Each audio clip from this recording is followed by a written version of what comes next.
Hello everyone, my name is Lokesh Tilwani. आज हम पढ़ेंगे स्टेप्स ऑफ रिसर्च। तो स्टेप्स ऑफ रिसर्च में फर्स्ट जो स्टेप है वो है फॉर्मुलेशन ऑफ रिसर्च प्रॉब्लम। कि रिसर्च प्रॉब्लम का हमें फॉर्मुलेशन करना होगा, मतलब रिसर्च प्रॉब्लम हमें ढूंढनी पड़ेगी, फाइंड करनी पड़ेगी। तो अब हम कैसे ढूंढेंगे रिसर्च प्रॉब्लम को, यानी ये स्टेप्स होते हैं रिसर्च के कि जब आप रिसर्च करते हो तो क्या काम करते हो, क्या आपको इम्पोर्टेंट काम है जो आपको करने पड़ेंगे। तो सबसे पहला है formulation of the research problem. कि रिसर्च प्रॉब्लम को फॉर्मुलेट करो, पहले तो आपकी प्रॉब्लम ढूंढो। उसके स्टेप्स है steps of finding a problem. पहला होता है identifying a broad area of interest, फिर dividing broad area into sub area. Identifying a broad area of interest का मतलब क्या होता है कि जैसे मैं कॉमर्स में रिसर्च करना चाहता हूँ तो मेरा ब्रॉड एरिया हो गया कॉमर्स। कॉमर्स तो बहुत बड़ा है, कॉमर्स में फाइनेंशियल मैनेजमेंट, कॉस्ट अकाउंटिंग और ऐसे अलग अलग तरीके की अकाउंटिंग है, वो सब देखनी पड़ेगी मेरे को किस में रिसर्च करना है। अब फिर मैं डिवाइड करूँगा broad area into sub area, कि मैं उस ब्रॉड एरिया को सब एरिया में मैं क्या करूँगा, डिवाइड करूँगा। कि जो मेरा एरिया था, जैसे कि ये लिखा हुआ है dividing broad area into sub area, मतलब कि मेरा जो कॉमर्स है, कॉमर्स में मैंने डिसाइड कर लिया कि मैं किसके अंदर करूँगा, कॉस्ट अकाउंटिंग में करूँगा, तो वो हो गया सब area.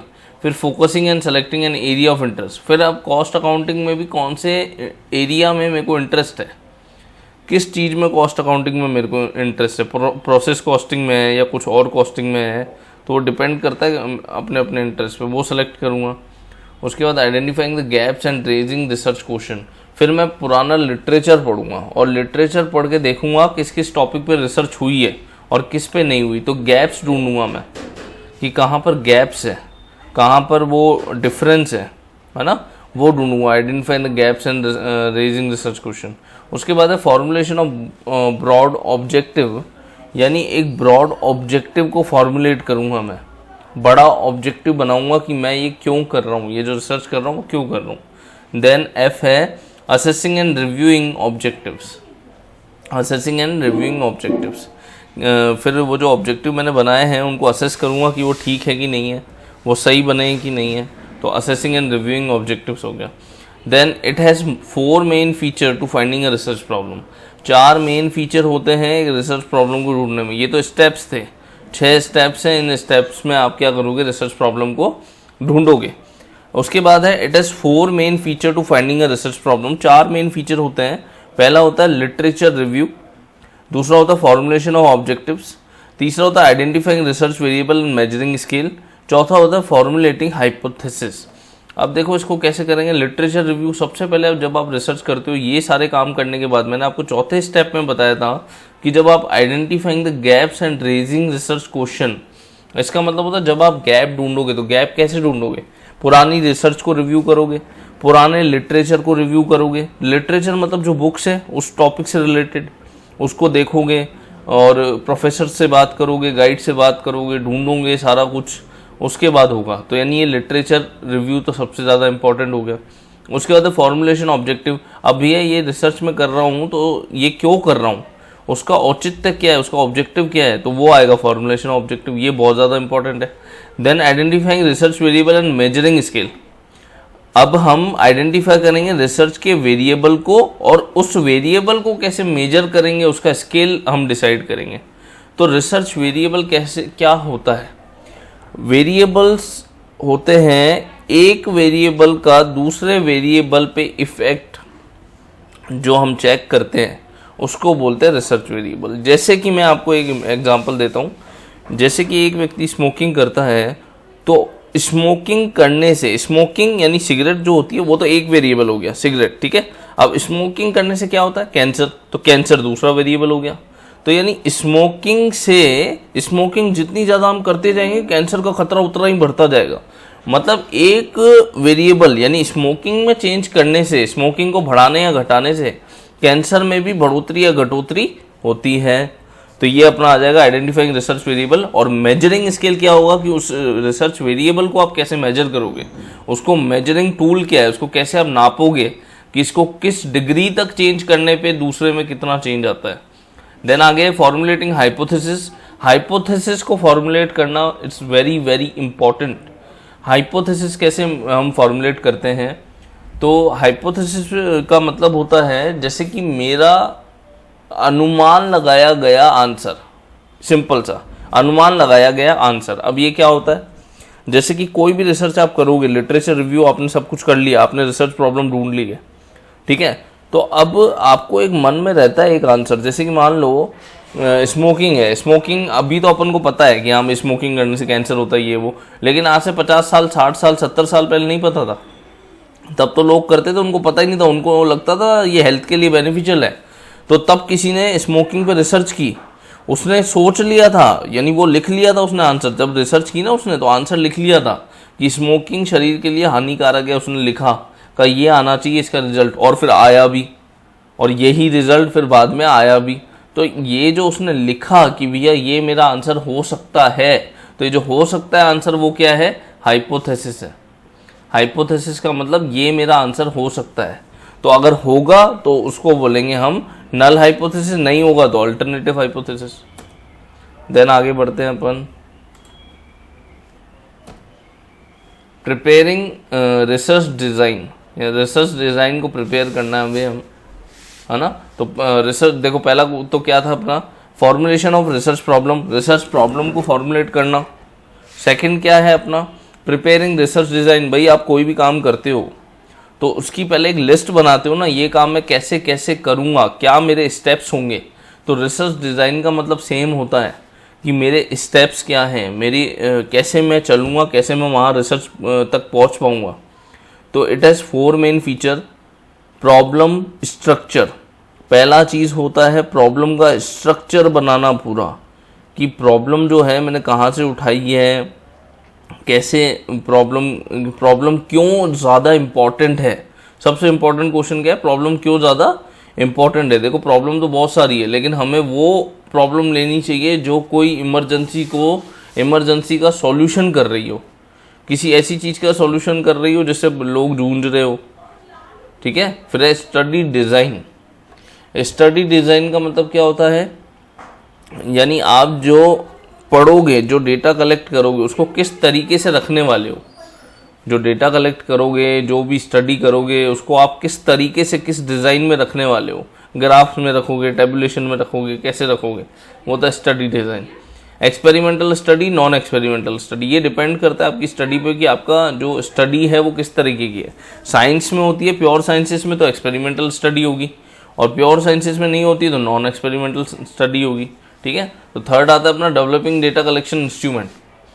Developing data collection instrument, यानी डेटा को कलेक्ट करने के लिए इंस्ट्रूमेंट। अब यहाँ पे सुनना ध्यान से, it has 3 main feature, types of data, methods of data collection, designing research tool. यानी यहाँ हम डेटा को कलेक्ट करेंगे, तो डेटा कैसे कलेक्ट करेंगे, उसके इंस्ट्रूमेंट क्या है, किस तरीके से मैं कलेक्ट करूँगा उसको। तो ये चीज़ हो गया डेवलपिंग डेटा कलेक्शन इंस्ट्रूमेंट। उसके बाद it has 3 main feature, 3 main feature है। टाइप्स ऑफ डेटा, कौन सा डेटा चाहिए, तो डेटा हमेशा केवल और केवल 2 तरीके का होता है, क्वालिटेटिव और क्वांटिटेटिव। क्वालिटेटिव का मतलब क्या होता है, क्वालिटेटिव का मतलब क्या होता है, क्वालिटेटिव का मतलब होता है जो बिहेवियर से रिलेटेड हो। किसी व्यक्ति का बिहेवियर मुझे चेक करना है, भाई इसको गुस्सा क्यों आता है, इसको ये क्यों आता है, इसको ऐसे क्रोध में क्यों आ जाता है, रोने क्यों लग जाता है, क्या है, जो ये बिहेवियर है, तो ये तो होता है क्वालिटेटिव डेटा। और क्वांटिटेटिव होता है, जैसे कि मान लो अपनी जनगणना होती है ना, सर्वे होता है, तो सर्वे करने के लिए लोग आते हैं, अब लोग आते हैं तो वो क्या पूछते हैं, आपके घर में कौन कौन है, आपके दादाजी जिंदा हैं क्या, आपकी मदर है क्या, आपके फादर हैं क्या, आपका भाई है क्या, कौन कौन है, नाम लिखा हो उनका। तो ये क्यों करते हैं वो लोग, वो इसलिए करते हैं ताकि हमें पता चल सके कि कितने लोग जो भारत में अभी जिंदा हैं और चल रहे हैं, यानी कितने लोग हैं। जैसे बोलते हैं ना 140 करोड़ लोग हैं अभी इंडिया के अंदर, तो 140 करोड़ कैसे पता चला, वो जनगणना से ही तो पता चला, है ना। तो टाइप्स ऑफ डेटा में 2, तो क्वालिटेटिव क्वांटिटेटिव। क्वालिटेटिव मतलब बिहेवियर, और क्वांटिटेटिव मतलब जो डेटा हो, डेटा मतलब फैक्ट्स हो, फैक्ट्स एंड फिगर्स हो, वो होता है डेटा, ठीक है, वो होता है qualitative data, sorry quantitative data. Methods of data collection क्या है, मेथड्स ऑफ डेटा कलेक्शन में मेथड्स ऑफ डेटा कलेक्शन, तो डेटा कलेक्शन के क्या मेथड्स होते हैं, तो आपको पता ही है, आप बताओ डेटा कलेक्शन कैसे होता है। इंटरव्यू होता है, और पैनल डिस्कशन होता है, जीमेल पे डेटा ले सकते हैं, व्हाट्सएप पे डेटा ले सकते हैं, इंटरव्यू करके डेटा ले सकते हैं, और क्या होता है, ऑब्जर्व करके डेटा ले सकते हैं, और एक्सपेरिमेंटल स्टडी करके कॉज एंड इफेक्ट देख करके डेटा ले सकते हैं। तो ये मेथड्स हो गए। आगे है designing research tool. Research tool को कैसे डिज़ाइन करेंगे वो आता है कि रिसर्च टूल जो है वो कैसे डिज़ाइन होंगे। भाई कोई भी रिसर्च कर रहे हो उसमें कुछ ना कुछ सामग्री लगेगी, चाहे आप किस में भी कर लो, चाहे आप कॉमर्स में करो, चाहे साइंस में करो, चाहे कुछ भी करो। तो वो सामग्री जो टूल्स है वो कहाँ से आएंगे और वो डिज़ाइन कैसे क्या करेंगे, वो मेरे रिसर्च में कैसे हेल्प करेंगे, उसके बारे में बता रहा है। उसके बाद है सेलेक्टिंग सैंपल। तो सैंपल दो तरह के होते हैं, प्रोबेबिलिटी सैम्पलिंग और नॉन प्रोबेबिलिटी सैम्पलिंग। तो प्रोबेबिलिटी सैम्पलिंग में क्या आता है, देखो 3 तरह की सैम्पलिंग है, simple random sampling, stratified random sampling, cluster sampling. Simple random sampling का मतलब कि प्रोबेबिलिटी तो आप लोग जानते होंगे, प्रोबेबिलिटी मतलब किसी चीज़ के होने की संभावना, सही है ना, किसी चीज़ के होने की संभावना। अब सिंपल रैंडम सैम्पलिंग का मतलब क्या हुआ, सिंपल रैंडम का मतलब हुआ, मान लो मैं एक टीचर हूँ और मैं क्लास में खड़ा हूँ, क्लास में स्टेज होता है ना थोड़ा ऊपर, तो मैं उस पर खड़ा हूँ, यहाँ पे बच्चे बैठे हुए हैं, नीचे 100 बच्चे बैठे हुए हैं, मैं उनको पढ़ा रहा हूँ। तो अब क्या हुआ, मेरे दोस्त ने मुझे फ़ोन किया, उन्होंने कहा कि यार मुझे ना कुछ नेट वाले कुछ बच्चे चाहिए, वहाँ पे हमको कहीं बिठाना है उनको, यार कुछ काम है उनसे। तो मैंने कहा ठीक है आपको दे देंगे, हम मेरे पास तो 100 बच्चे पड़े हैं, आपको कितने चाहिए बताओ, और मेरी बात मान भी जाएंगे, ये लोग आ जाएंगे आपके पास 1 घंटे के लिए, आप पढ़ा देना इनको, 1 घंटे के लिए बिठा देना आपके पास। तो उसने कहा ठीक है।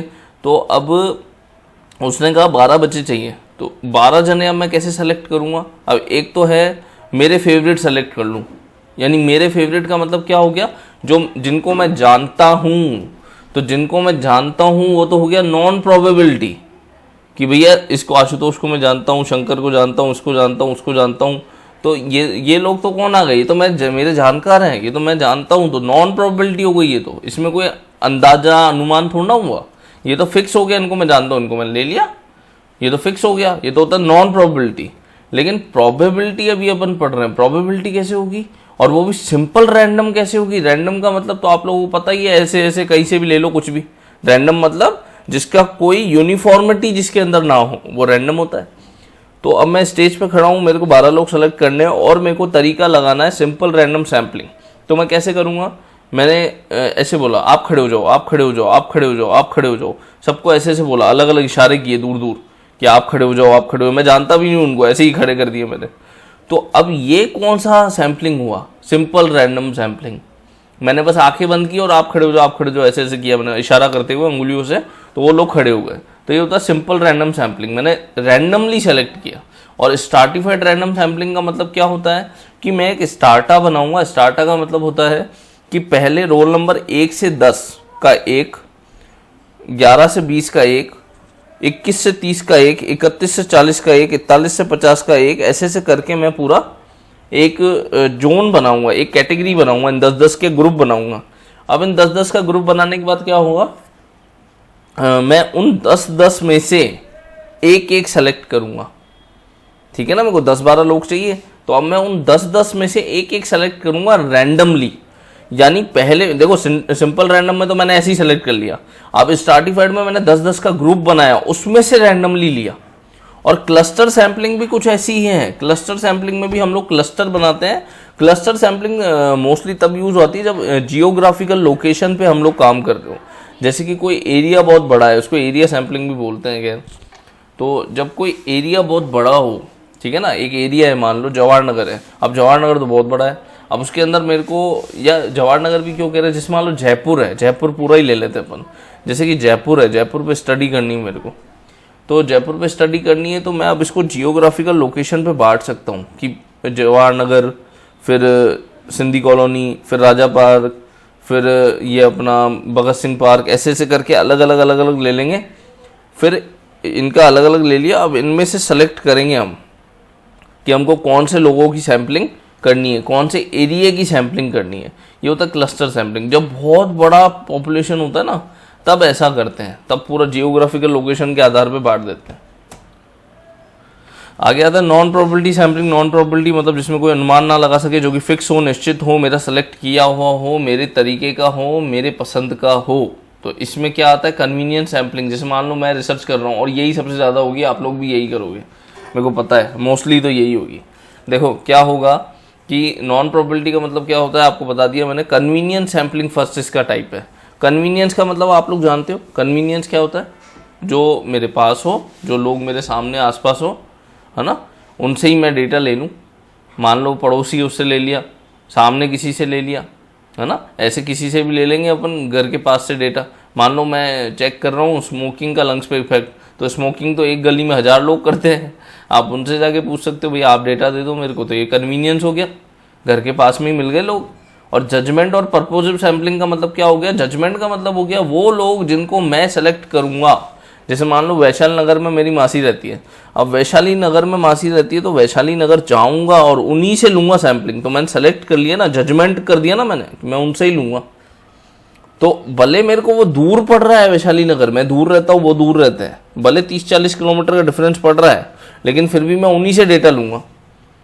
अब ये मैंने फिक्स कर लिया मान लो, तो ये जजमेंटल और पर्पोजिव सैम्पलिंग हो गई। फिर आता है कोटा सैम्पलिंग। कोटा सैम्पलिंग का मतलब होता है, आप समझ ही रहे कोटा का मतलब क्या होता है, कि एक मेरे को 100 लोगों की रिसर्च करनी है तो मैं 101 नहीं ले सकता, जितना मेरा कोटा है उतने ही लोग लूंगा और मेरे द्वारा सेलेक्टेड किए हुए ही लोग लूंगा। एक्सीडेंट सैम्पलिंग का मतलब होता है, जैसे मैं जा रहा था, मेरे हाथ में ऐसे अपना नोटबुक था कुछ था, और कोई आदमी स्मोकिंग कर रहा है और मेरे को दिख गया, मैंने उसको पकड़ लिया, सडनली एक्सीडेंटली पकड़ लिया, और उसको मैंने बोला कि यार तो आप, मैं ना स्मोकिंग पे रिसर्च कर रहा हूँ, तो आप है ना यार मेरे को बताओ, थोड़ा डेटा दो यार आपका, मैं थोड़ा लिखूंगा, मेरे को काम आ जाएगा। तो उससे मैंने डेटा लिखवा लिया, ऐसे ही पकड़ लिया, चलते फिरते पकड़ लिया किसी भी आदमी को। तो ये होता है एक्सीडेंट सैम्पलिंग। फिर आता है स्नोबॉल सैम्पलिंग। स्नोबॉल सैम्पलिंग का मतलब क्या होता है, जैसे मान लो मैं हूँ, मेरे 10 दोस्त हैं, मैंने उन 10 दोस्तों को बोल दिया देखो यार मैं रिसर्च कर रहा हूँ और आप लोगों को मेरी हेल्प करनी है, और आपको क्या करना है, मेरे लिए डेटा कलेक्ट करके आना है। कोई भी स्मोकिंग करता हो आपके आसपास, उससे डेटा ले लेना। ये 10 क्वेश्चन मैं आपको लिख के दे रहा हूँ, वो 10 क्वेश्चन उनसे पूछ के, उनके जो भी आंसर हो उनको नोट करके मुझे आप दे देना, उनके जो भी आंसर हो उनको नोट करके मुझे आप दे देना। ऐसे करके डेटा मेरा कलेक्ट हो जाएगा। इसको बोलते हैं स्नोबॉल सैम्पलिंग, यानी दूसरों से काम करवाना। Writing a research proposal. अब 5th स्टेप अपना क्या है, राइटिंग अ रिसर्च प्रपोजल। देखो शुरू से एक बार रिव्यू कर लेते हैं अपन, क्या क्या किया अपन ने। पहला था फॉर्मुलेशन ऑफ रिसर्च प्रॉब्लम, पहले रिसर्च प्रॉब्लम को ढूंढो। दूसरा होता है रिसर्च डिजाइन बनाओ। तीसरा होता है डेवलपिंग डेटा कलेक्शन इंस्ट्रूमेंट। चौथा होता है सैम्पलिंग, जो अभी पढ़ा, सेलेक्टिंग सैंपल बोलो या सैम्पलिंग बोलो, एक ही बात है। उसके बाद है writing a research proposal, research proposal को राइट करना। तो मेन एलिमेंट क्या होता है, need, benefit, types of data, justification for funds and other resources. तो ये 4 चीज़ें ध्यान रखनी है एक रिसर्च प्रपोजल को लिखने के लिए। रिसर्च प्रपोजल लिखना होता है कि भैया सर मैं इस चीज़ पे रिसर्च करना चाहता हूँ, क्या मैं कर सकता हूँ क्या। बाद में यही तो बोलोगे ना आप, सर मैंने सब कुछ देख लिया है कि मेरे को डेटा कहाँ से सेलेक्ट करना है, कौन सा मेथड लगाना है, ये करना है वो करना है, सब कर लिया मैंने। अब आप मुझे बताओ यार, ये आपको मैं लिख के दे रहा हूँ सब कुछ, आप देखो आप क्या मुझे वो करने दोगे क्या रिसर्च, क्योंकि देखो टीचर की परमिशन तो जरूरी है ना, ऐसे थोड़ा ना कर पाओगे। तो वही बात है, मेन एलिमेंट में आता है नीड, क्या नीड है, रिसर्च को करने की नीड क्या है, बेनिफिट क्या है, टाइप्स ऑफ डेटा, कैसा डेटा ले रहे हो, justification for funds and other resources, कि आप जो फंड्स है वो कहाँ से आएंगे। टीचर के पास आप गए और टीचर ने बोला भाई ये तो रिसर्च करने में 10 लाख लगेगा, तू तो गरीब बच्चा है, तू कहाँ से करेगा, तो वो कैंसिल हो जाएगी रिसर्च। तो ये चीज़ है कि आपके पास रिसोर्सेज भी होने चाहिए। JRF निकालो यार, रिसोर्सेज आ जाएंगे। उसके बाद है कलेक्टिंग डेटा। डेटा कलेक्ट कैसे करेंगे, मेन एलिमेंट क्या होते हैं, ऑब्जर्वेशन, इंटरव्यू, क्वेश्चनियर, शेड्यूल। एकदम सिंपल, आप लोगों को ही आ जाएगा ये तो। कलेक्टिंग डेटा, कुछ इसमें है ही नहीं। डेटा कैसे कलेक्ट करते हैं, या तो किसी कोई कुछ कर रहा हो, जैसे मान लो कोई स्मोकिंग कर रहा हो, कोई खांस रहा हो, मुझे पता पड़ गया यार खांसी तो फेफड़ों में इसकी कुछ दिक्कत हो रही है, यानी पीने से सांस लेने में दिक्कत थोड़ी होती है, ये मैंने देख लिया, ऑब्जर्व कर लिया, तो ये मैंने लिख लिया। ये होता है ऑब्जर्व करके डेटा लेना। इंटरव्यू मतलब उसको पकड़ ही लो, ले भैया बैठ जा तू, मेरे को तू 10-15 क्वेश्चन के जवाब दे, तो ये तो इंटरव्यू हो गया। क्वेश्चनियर का मतलब होता है, जैसे कि मान लो आप मेरे दोस्त हो, आपको मैंने एक जीमेल पे या व्हाट्सएप पे 10 क्वेश्चन का सेट भेजा, 10 क्वेश्चन लिख करके एक पन्ने पे आपको मैंने भेज दिए, और मैंने आपको कहा कि भैया इस पर डेटा भर के दे दो, इसमें लिख के दे दो।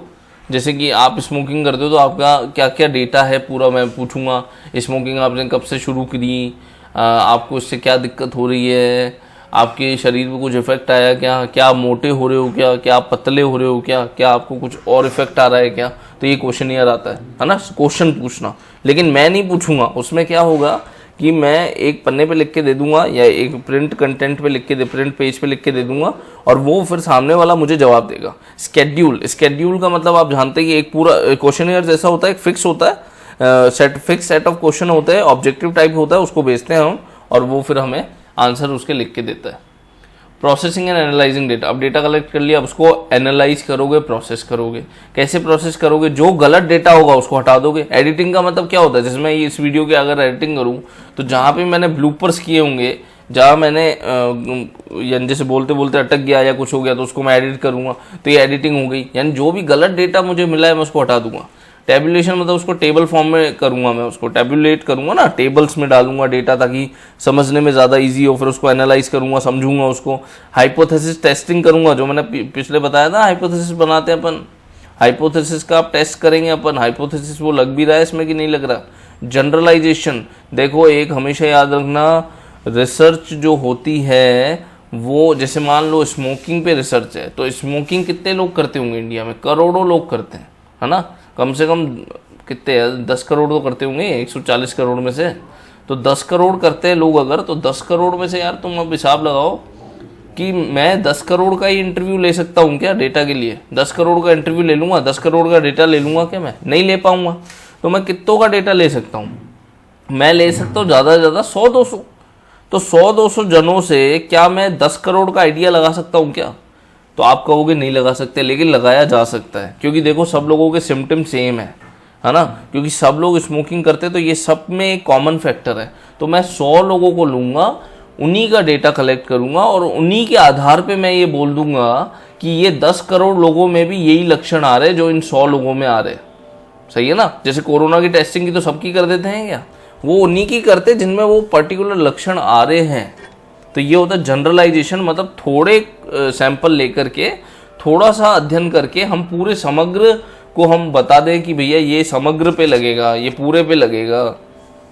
फिर राइटिंग का रिसर्च रिपोर्ट कैसे राइट करते हैं? सबसे पहले टाइटल पेज होता है, आपको पता है टाइटल पेज क्या होता है, आपने बुक में देखा होगा। मेन पेज होता है जो, फिर टेबल ऑफ कंटेंट, इस जैसे एक बुक खोलते हैं, बुक के अंदर क्या होता है, टेबल ऑफ कंटेंट क्या है, टेबल का कंटेंट क्या है, फिर उसमें चैप्टर्स कौन कौन से हैं, बिब्लोग्राफी कौन सी है। बिब्लोग्राफी देखो क्या होती है, याद रखना। बिब्लोग्राफी का मतलब होता है कि मैंने कोई चीज़ कहीं से ली है, मान लो चोरी की है, इसको चोरी नहीं बोलते एग्जैक्टली, मान लो मैंने कहीं से डेटा लिया है, कुछ किसी बुक का मेरे को अच्छा लगा, कोई डेटा मैंने लिया, तो मेरे को बिब्लोग्राफी में उस बुक का नाम लिखना पड़ेगा कि ये डेटा मैंने यहाँ से लिया है। नहीं तो फिर रिसर्चर बोलेगा तू तो चोरी करता है, ऐसे कैसे लिख दिया तूने, ऐसे कैसे कर दिया, बिना लिखे हमको बताया नहीं तूने। तो बिब्लोग्राफी का मतलब होता है हमको क्लियर लिखना होता है कि भैया ये हमने डेटा इस बुक से लिया है, और अगर आप नहीं लिखोगे तो आपको रिसर्च ही नहीं करने देंगे, जेल और करा देंगे। अपेंडाइस या अपेंडिक्स भी बोलते हैं इसको, आपकी बुक में जो छोटे बच्चों की अपेंडिक्स भी लिखा होता है। इसका मतलब होता है कुछ एक्स्ट्रा चैप्टर्स या कुछ एक्स्ट्रा इसके बारे में बताना, या फिर कुछ ऐसी चीज़, जैसे कि मान लो अब मैंने ये रिसर्च ख़त्म की स्मोकिंग पे, तो अब मैं नेक्स्ट रिसर्चर को क्या एडवाइस देना चाहता हूँ कि आप लोग क्या कर सकते हो। जैसे मान लो कोई और भी मेरे बाद भी स्मोकिंग पे रिसर्च करना चाहे, तो उसके लिए मेरी क्या एडवाइस रहेगी, क्योंकि मैंने तो बहुत अध्ययन किया है स्मोकिंग पे, तो अब मेरी क्या उस पर एडवाइस रहेगी, तो वो अपेंडिक्स में मैं उसमें लिख दूंगा। ठीक है, ये अपेंडिक्स में आ गया। और एक और चीज़ है, देखो NTA UGC नेट की कुछ लोग मेरे से पूछ रहे थे कि बेस्ट बुक कौन सी है, तो बेस्ट बुक मैं आपको बता देता हूँ पेपर 1 के लिए। पेपर 2 तो मेरा तो कॉमर्स है और मैंने 17 अक्टूबर को ही दिया है, अभी 2020 वाला ही एग्ज़ाम। तो मैं 2 एग्ज़ाम दे चुका हूँ, दूसरा एग्ज़ाम अभी है, होपफुली अच्छा आ जाए तो बहुत बढ़िया हो जाएगा। तो बेस्ट बुक फॉर पेपर 1 कौन सी है, वो है KVS मदान। ये नया एडिशन आया, 3rd एडिशन, ये भी 3rd एडिशन है, बस बुक में थोड़ा चेंज कर दिया है ना। और इसमें 2 पेपर बढ़ा दिए हैं, समझ रहे हो, इसमें 2 पेपर बढ़ा दिए हैं। इसमें जो पेपर थे 2018 तक है, इसमें 2019 वाले भी डाल दिए है ना। अब जो तुम लोगे उसमें तो और नया आ जाएगा। तो कुल मिला के KVS मदान ले लो, ये 3rd एडिशन है, पूछ लेना 4th एडिशन आया तो 4th एडिशन ले लेना, ठीक है। तो ये KVS मदान की बेस्ट बुक है मेरे हिसाब से, आप इसमें से पढ़ सकते हो। लेकिन किसी भी बुक पे पूरी तरह रिलाय मत करो, आप ये बुक पढ़ो, ईमानदारी से अच्छे से पढ़ो, हो जाएगा आपका बहुत बढ़िया पेपर हो जाएगा अगर आप ये भी पढ़ लोगे तो, अच्छे से पढ़ोगे तो। जैसे टीचिंग एप्टीट्यूड पढ़ रहे हो, रिसर्च एप्टीट्यूड पढ़ रहे हो, 2 बार पढ़ो। टीचिंग 2 बार पढ़नी है, रिसर्च 2 बार पढ़नी है, कम्युनिकेशन 2 बार, ऐसे करके सबको 2 बार पढ़ो, ठीक है। जब 2-2 बार पढ़ लोगे ना, और DI मैथ्स वगैरह की क्वेश्चन की प्रैक्टिस करो बहुत तगड़ी वाली, वो सब इसमें दी हुई है, कैसे क्वेश्चन आते हैं क्या होता है, तो उन सब की आप प्रैक्टिस करो। मैथ्स मुझे नहीं लगता इस बुक का बहुत अच्छा मैथ्स है, मैं इस बुक से खुश नहीं हूँ मैथ्स के अंदर, बाकी सब बहुत अच्छा है, इसके अंदर मैथ्स बिल्कुल अच्छी नहीं है। तो मैथ्स आप किसी और बुक से भी पढ़ सकते हैं, लेकिन इसमें बहुत बेसिक मैथ दी हुई है यार, उससे तो कुछ होगा ही नहीं, वहाँ क्वेश्चन थोड़े ज़्यादा ही वो आते हैं। तो आपको मैं तरीका बताता हूँ, ये बुक को आप 2-2 बार पढ़ो, और 2-2 बार एक यूनिट को पढ़ो, और उसके बाद आप पुराने प्रीवियस ईयर के पेपर करो। पेपर पहले मत करो, पहले करोगे तो आता तो कुछ है नहीं, क्या पढ़ोगे उसमें, क्या समझोगे, तो फिर आप वो पेपर करो। तो इन सब प्रोसेस में आपको 2 महीने मुश्किल से लगे, 1.5 महीना 2 महीना लगेगा। अब तो पेपर भी हो गया है, तो अब आप करोगे तो बहुत बढ़िया हो जाएगा। 1.5 महीने में आपका ये निपट जाएगा, 1.5-2 महीने में आप ये कर लो, बुक पूरी पढ़ लो। उसके बाद आप अपना, और वो भी आराम से हो जाएगा, कोई जल्दबाजी नहीं है, 2-2 बार पढ़ लो इसको, और उसके बाद पेपर कर लो अपना, पुराने पेपर कर लो। पुराने पेपर करने के बाद आप ना उसमें टॉपिक ढूंढो कि कौन से टॉपिक बार बार रिपीट होते हैं, कौन से टॉपिक रिपीट भी नहीं है तो कौन से टॉपिक आए हैं, वो सबकी लिस्ट बना दो। मेरे पास लिस्ट बनी हुई है पूरी, मैं जब करता हूँ पेपर्स करता हूँ पुराने पेपर, तो मैं लिख लेता हूँ भैया कौन कौन से टॉपिक हैं जो आ चुके हैं, तो उन पे फिर मैं गूगल पे जाता हूँ या बुक में देखता हूँ, वो पूरा पढ़ता हूँ टॉपिक में, और फिर मैं क्वेश्चन दोबारा करता हूँ, देखता हूँ कि अब मेरे को आ रहा है कि नहीं आ रहा है। तो ऐसे करके आपको देखना पड़ेगा पूरा, ठीक है ना। तो ये आपकी बेस्ट बुक है मेरे हिसाब से, KVS मदान, आप ये ले सकते हैं। 320-350 रुपये कुछ की बुक है, बहुत बढ़िया बुक है, ये ले लो, इससे कर लो, मस्त पेपर हो जाएगा, मेरे को तो लगता है अच्छा हो जाएगा इससे, ठीक है। Thank you so much. आपको अच्छा लगे तो लाइक कर देना, सब्सक्राइब कर देना, और कमेंट आपको कुछ अगर बोलना हो तो आप कर सकते हैं, ठीक है। Thank you so much.